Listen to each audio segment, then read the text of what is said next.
kata dia nggak usah dikasih apa-apa, nanti juga hilang sendiri, kayak gitu. Nggak ada obat sama sekali, aku tanya, nggak ada.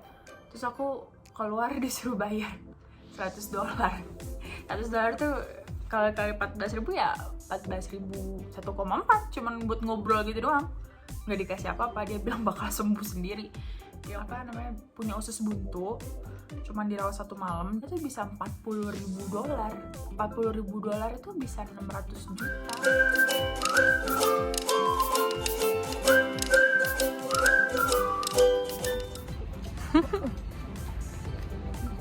Hey guys, welcome back to Dunia Lala Channel. Kali ini aku mau anterin suami aku annual check up di rumah sakit. Di video kali ini aku mau jelasin ke kalian gimana kalau kita sakit, terus pakai insurance apa, terus gimana bayarnya. Stay tuned.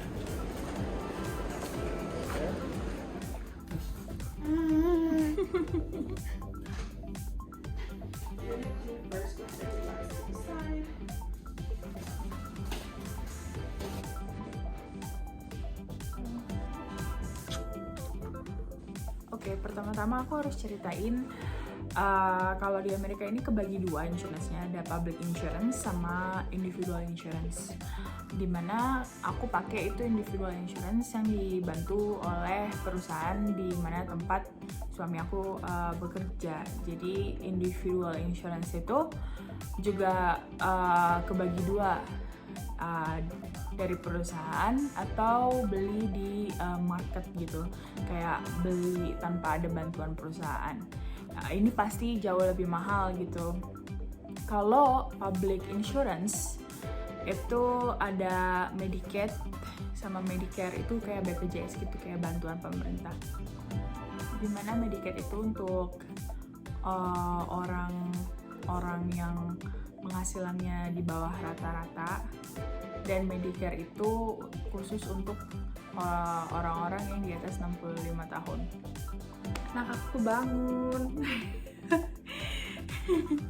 Jadi aku jelasin ini harus gendong anak aku dulu. Sorry banget aku harus ganti background, soalnya tadi anak aku nangis, jadinya aku harus tidurin dia dulu. Jadi aku harus tetap di kamar bareng sama dia. Jadi kita lanjut lagi soal insurance tadi. Sebelum itu aku mau cerita, waktu itu aku punya pengalaman sendiri. Kata temen aku, kalau di sini nggak ada insurance itu jangan berani-berani ke rumah sakit, soalnya harganya mahal banget, dan itu nggak kayak di Indo. Kayak misalkan pengalaman aku sendiri, waktu itu aku pernah sakit di bagian perut gitu, terus ke ruang gawat darurat aku cuma bayar 700.000 di Indo. Nah di sini waktu itu aku sama sakitnya, karena aku kalau minum kopi sama sambal gitu secara nggak sengaja masih bisa langsung sakit perutnya. Terus aku tanya sama temen aku belum punya insurance waktu itu. Aku tanya sama temen aku, kalau ke emergency itu di mana gitu. Aku udah nggak tahan banget, terus kata dia, bisa nggak pakai obat yang lain gitu, atau ditahan dulu, apa emang parah banget? Soalnya di sini harganya mahal banget, kata dia gitu. Just paling juga keluar nggak dikasih apa-apa, cuma disuruh istirahat doang. Terus aku bingung. Tapi aku udah nggak bisa tahan gitu sakitnya waktu itu. Minum promah pun nggak bisa, nggak terlalu bisa ngeredain sakitnya. Jadi aku bingung harus minum apa.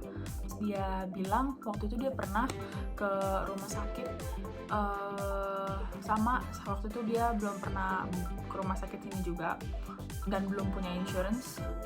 Itu harganya kayak bisa 3.000-an. Dia cuman sama sakit perut juga kata dia, dan gak dikasih obat apa-apa. Dan terus aku langsung mikir kayak, iya juga sih, kalau misalnya memang kayak gitu mendingan aku gak usah pergi ke rumah sakit. Jadi aku harus kayak udah pantangin aja gitu sakitnya, nanti hilang sendiri gitu. Terus ternyata beberapa bulan kemudian atau 1 tahun kemudian gitu, aku karena kalau pakai headset gitu gede-gede, jadi aku ngalamin kayak gendang telinga aku tuh berdengung terus gitu loh, terus bikin pusing, sakit, terus nggak seimbang. Jadi aku pingin ke spesialis THT gitu di sini, cuman nggak ada. Jadi adanya kayak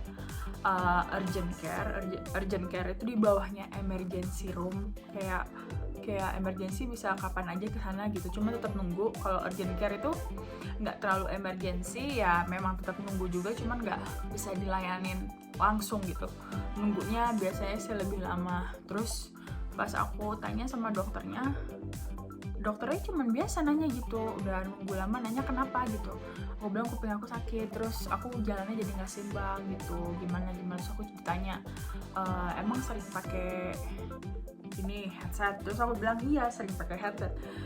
Oh mungkin, terus kata dia mungkin karena itu. Terus aku dicek, terus nggak tahunya dia bilang oh nggak ada infeksi, nggak ada apa-apa kata dia gitu. Terus aku bilang oh yaudah, terus harus ngapain nih aku? Yaudah nggak usah dengerin lagu aja lagi, dia ngomong kayak gitu. Terus yaudah, terus aku dikasih obat apa biar ngilangin ini, biar aku enak lagi gitu jalannya, karena udah beberapa hari aku ngalamin kayak gini kan gak enak. Terus habis itu dia nggak usah dikasih apa-apa, nanti juga hilang sendiri kayak gitu. Nggak ada obat sama sekali, aku tanya nggak ada. Terus aku keluar disuruh bayar $100. $100 tuh kalau kali 14.000 ya 14.000 1,4, cuman buat ngobrol gitu doang, nggak dikasih apa-apa. Dia bilang bakal sembuh sendiri, yang penting menurut dia tuh nggak ada infeksinya. Jadi bukannya useless ya, cuman memang kita ke dokter itu pengen dapet obat biar cepet sembuh. Cuman di sini tuh bener-bener nggak, obat itu bukan hal biasa dikasih gitu loh. Kalau masih bisa ditahan ya tahan aja gitu. Kalau bukan infeksi, jadi nggak akan dikasih antibiotik. Di sini tuh nggak antibiotik sama sekali, kayak nggak kayak di Indo yang dikit-dikit antibiotik. Di sini kayak disuruh lawan sendiri tuh penyakitnya. Jadi kalau ada penyakit apapun, kalau nggak parah ya paling disuruh minum painkiller gitu loh, kayak Tylenol atau Advil. Jadi nanti hilang sendiri selama nggak ada infeksi atau masalah berkelanjutan gitu. Jadi aku buang doang $100, cuman ya itu kayak $100 tuh kita jadi tahu kalau kita tuh yang penting nggak ada infeksi gitu. Ya udah, akhirnya aku sembuh sendiri. Tapi aku harus nunggu berapa hari, jadi aku bener-bener udah nggak pakai headset lagi gede-gede gitu. Aku sering pakai headset gede-gede gitu seharian. Terus pindah dari Indonesia ke luar negeri itu kan kalian pasti bawa promah apa segala, takut sakit gitu. Terus insurance di Indo bisa apa enggak dipakai di sini gitu kan? Nggak bisa sama sekali. Mau insurance apapun nggak bisa dipakai di Amerika, karena udah terkenal Amerika itu bener-bener health care yang sangat mahal gitu. Dia tuh tag price-nya mahal banget, dan nggak akan bisa insurance lain nge-redeem di sini, karena kita bayar di Indo berapa, di sini harganya berapa gitu kan. Terus aku berpikir aku harus punya insurance di sini. Kalau nggak punya insurance, aku nggak mau kayak temen-temen aku pernah punya usus buntu, cuman dirawat 1 malam, dioperasi gitu.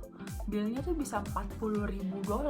$40.000 itu bisa 600 juta cuma buat ngangkat si usus buntu itu, yang kalau nggak salah di Indo mungkin nggak tahu ya, mungkin puluhan juta, tapi aku nggak tahu berapa, atau 10 juta kurang, nggak tahu. Komen guys kalau kalian tahu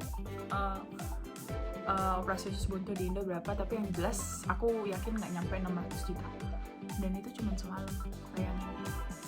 Terus bilnya dikirim 1, 2, atau 3 bulan setelah kita di rumah sakit. Habis itu ya kita disuruh bayar. Kalau kita bukan orang yang kurang, penghasilannya kurang dari rata-rata, ya bisa minta kayak pengurangan gitulah, ibaratnya ajuin lagi pengurangan biaya gitu. Kalau kita normal aja penghasilan tahunannya, ya kita disuruh bayar cicil. Dan sistem cicilnya aku dengar juga dari teman aku itu bisa, ya terserah pokoknya cicil sampai kapanpun, pokoknya kita bisa kayak negosiasi gitu sama rumah sakit, cicilnya mau berapa gimana gitu. Biasanya sih nggak tahu sih kena bunga atau enggak ya, cuman dia lebih fleksibel sih, nggak terlalu kayak harus dibayar saat ini juga gitu. Jadi insurance itu penting banget di Amerika. Mau kita insurance ambil dari public insurance yang tadi aku bilang, Medicaid atau Medicare, atau individual insurance dari perusahaan, atau kita beli sendiri di website gitu, atau sama agent insurance. Pokoknya anything itu help banget di sini, karena nggak mau kan sakit-sakitan di negara orang tapi kita nggak tahu gimana cara bayarnya kan. Nah makanya di sini aku cari insurance. Akhirnya aku tahu ternyata suami aku bisa dapetin insurance itu gitu, jadi semakin besar company itu, insurance itu semakin murah gitu. Kalau semakin kecil company-nya nggak punya kayak nggak bisa ngasih uang lebih untuk support insurance itu loh. Misalkan kayak harga 300, company besar bisa kayak bayarin 80%, company kecil mungkin cuma bisa bayarin 30% gitu, tapi tetap dibantu cuma sedikit gitu. Jadi kebetulan suami aku itu dibayarin 80%-nya gitu. Insurance aku harganya 385 bertiga, jadi tergantung miliknya yang mana. Kalau di sini nggak sama kayak di Indo sistem insurance-nya. Kalau di Indo setahu aku BPJS aku nggak tahu itu ada yang gratis kan, terus kalau yang kerja itu bayar tiap bulan berapa, terus dapat kelas berapa gitu kan. Terus langsung kalau masuk gratis, nggak usah bayar apa-apa. Terus aku juga pernah punya insurance di Indo yang cuma bayar 10% karena dari kerjaan orang tua gitu, 10%, terus 90% lagi pihak insurance yang cover, tapi ada maksimumnya misalkan 1 juta 1 tahun gitu. Nah kalau di sini beda, kita udah bayar 385 tadi, aku udah bayar 385 tadi setiap 1 bulan. Kalau misalkan aku butuh ke rumah sakit tapi bukan untuk vaksin, bukan untuk suatu hal preventif gitu, mencegah, bukan suatu hal yang preventif kayak misalkan aku sakit. Nah di situ setiap insurance itu beda-beda harus bayarnya itu ada sistem copay atau co-insurance. Kalau copay itu adalah total amount yang harus kita bayar setiap kita ke dokter. Aku pernah punya insurance dulu yang kayak gitu, yang ada copay-nya. Jadi setiap ke rumah sakit mau cek apapun itu ke dokter, di situ udah ada harganya. Jadi kayak ketemu dokter udah $30 gitu bayar. Udah setiap ketemu dokter $30 bayar, udah kamu nggak bayar apa-apa lagi gitu. Nah kalau co-insurance kayak misalkan kamu bayar 20%, insurance-nya bayar 80%, ya udah kalau misalkan total bill-nya 100, nanti di billing setelah beberapa minggu setelah kita visit, ya kita bayar 20%-nya kan $200, insurance bayar $800. Nah yang ini juga lumayan agak berat, lebih baik menurut aku copay, cuman aku udah nggak punya insurance yang kayak copay gitu lagi. Aku punyanya yang co-insurance yang 10-90%. Ya 10% aku bayar, 90% insurance bayar. Tapi perbedaannya di sini di Amerika itu ada yang namanya deductible. Deductible itu dimana kalian itu harus mencapai total tertentu untuk pihak insurance itu bisa bayarin persenannya itu gitu. Contoh nih, kayak misalkan 1 tahun ini kalian harus spend misalkan $1.000. Kalian mau sakit apapun ya kalian bayar full gitu sampai nyampe $1.000 di tahun tersebut. Terus kalian misalkan mau lahir atau ada sakit apa gitu, mau berapa duit, nah kalian tinggal bayar co-insurance-nya tadi yang 10-90%. Kalau $100 ya kalian bayar $10, terus sisanya $90 itu pihak insurance kayak gitu. Nah setelah deductible itu tercapai kan, bayar co-insurance tuh 10-90% ya kan, di on top of kita bayar bulanan 385 itu. Terus Di sini juga ada yang namanya out of pocket. Jadi setelah deductible itu ada yang namanya out of pocket maximum. Jadi out of pocketnya berapa nih, tergantung insurance-nya berapa. Kalau out of pocketnya misalkan ngomong aja 1.500 gitu ya, berarti aku udah bayar deductible itu kan 1.000, ya kan? Terus aku bayar 10% itu, terus 90% itu kan insurance gitu. Terus gimana nih biar aku nggak bayar lagi kan insurance-nya, jadi bayar semuanya gitu. Ya aku harus nyampe 1.500, berarti aku harus kayak aku harus bayar 10%-nya itu nyampe $500 lagi sampai out of pocket maksimumnya itu ke reach, jadinya aku udah nggak bayar lagi gitu. Jadi di situ bedanya. Makanya pertama-tama aku tuh bingung di sini, kok udah bayar bulanan tapi aku harus tetap bayar ke rumah sakit, kok tetap bayar full gitu, udah tetap bayar full. Terus kok ada kayak harus bener-bener nyampe out of pocket maksimum baru aku nggak bayar apa-apa lagi gitu. Jadi kayak kesannya kalau orang yang nggak sakit-sakitan cukup lumayan berat gitu di sini, karena lumayan kalau individual insurance tadi kan dari pihak insurance aku dibantu 80%. Kalau aku nggak dibantu, satu orang bisa kena $500 satu orang gitu. Jadi 1.500 satu keluarga kalau keluarganya papa mama sama anak gitu. Ada plus minusnya. Plusnya itu adalah ketika kalian lahiran di sini harganya itu benar-benar mahal. Itu bisa nyampe $30.000 lahiran normal, itu bukan sesar. $30.000 lahiran normal itu sekitar 500 juta rupiah ya. Jadi enaknya ya lebih baik kayak gitu. Kalau di Indo kan sistemnya, kalau punya aku dulu kayak udah nih 1 juta maksimum 1 tahun. Memang kita bayar cuma 10%, tapi 1 juta maksimum 1 tahun. Mau lahiran harganya 2 juta misalkan, udah 1 juta si insurance ngeluarin, ya aku harus bayar 1 jutanya lagi gitu. Menurut aku mendingan deductible-nya sampai berapa, habis itu sisanya udah nggak pikirin gitu, mau lahiran tahun itu, mau lahiran 2 anak, ada misalkan sakit apa misalkan biayanya berapa, aku nggak akan mikirin itu karena itu semua udah pihak insurance yang tanggung. Karena aku cuman menanggung 1.500, pokoknya uang aku sendiri dari dalam kantong aku sendiri yang aku keluarin, sisanya itu pihak insurance yang nanggung gitu. Ini contoh insurance yang aku pakai sekarang gitu. Terus kalau yang aku pakai sebelumnya itu lebih enak lagi, itu zero deductible ya, karena suami aku pindah kerja, jadinya insurance-nya juga harus ganti. Yang sebelumnya itu zero deductible, jadi aku nggak harus keluar apapun dari pocket aku, tapi aku bayar copay yang aku bilang. Jadi setiap ketemu dokter $30, itu bener-bener murah banget, $30. Jadi dan bulanannya juga yang ini lebih mahal.